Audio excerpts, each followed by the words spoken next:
Why does desperately wanting something actually block it? When you are very attached to an outcome and you desperately want something, and it's to the point where it is kind of raising your stress levels and you are dependent on it or attached to the outcome, it boosts stress and it boosts cortisol. And that actually narrows your perception and which gives you a sort of tunnel vision and actually blocks you from being able to perceive or be aware of alternate pathways and alternate routes, which is one reason why it can block you from getting it. But being able to be open to alternate pathways, that actually you're less able to do that and you're less open-minded and you have more of tunnel vision whenever you are kind of desperately attached to something. And also whenever we are chronically stressed, I mean, that puts us in fight or flight. And when the nervous system's dysregulated, I mean, it becomes way harder to rewire your brain.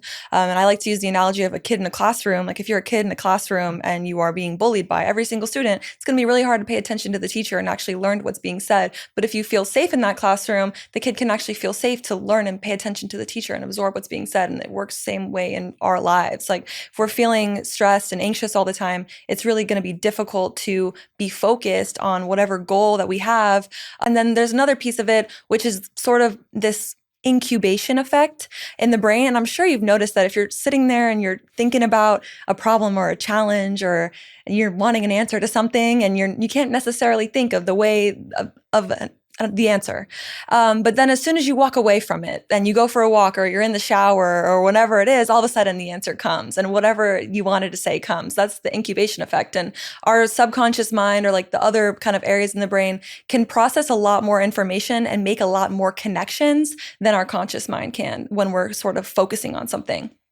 And so whenever we're desperately wanting something or attached to it and we're thinking about it all the time and we're kind of stopping that from happening, we're stopping the incubation effect to do its magic of sort of going to work behind the scenes and coming up with the answers. And so that's another reason why letting go can be so helpful. And that doesn't mean that you're not going to work towards your goals. That doesn't mean that you're not going to be focused on your goals, but it means that, you work toward it and you worry about the inputs and you worry about what you can do, but you sort of let go of the how and the when, and it also allows you to enjoy the journey, which is really important. When you're desperately attached to something, especially, when it's a long-term sort of situation, you're withholding reward and you're withholding feeling proud of yourself and feeling accomplished for a long time. And I don't think that anybody should really live that way either.